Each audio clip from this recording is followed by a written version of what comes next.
Zimbabwe's opposition parties, civic society groups and political analysts concur. The courts are captured and no longer independent from President Emmerson Mnangagwa's government.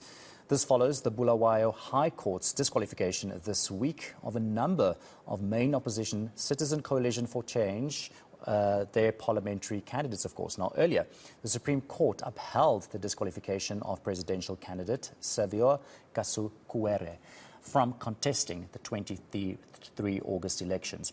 Our reporter, Pindai Dube, has the story.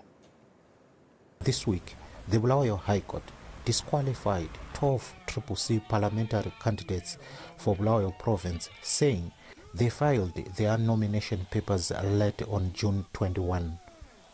In Harare, the Supreme Court on Friday also confirmed that South African best presidential candidate Saviour Kasukuwere could no longer take part in the elections. As the CCC, we're obviously going to fight back.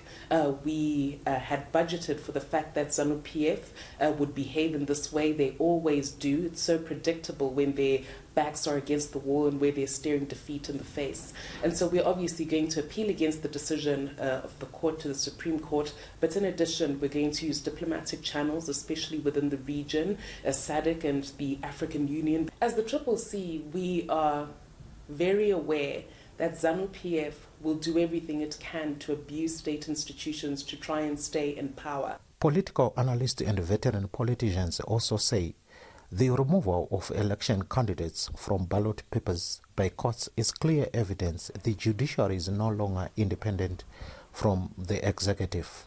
It's a clear demonstration of a conflict between the people's power, the people's will, that of elections, that of instituting a government, and the powers of the incumbent executive president.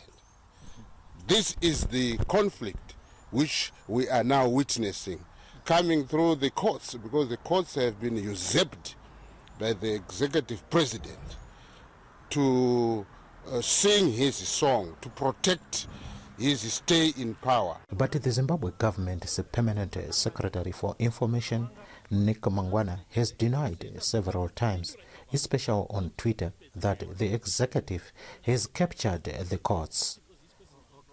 Pindai Dube, Harare, Zimbabwe.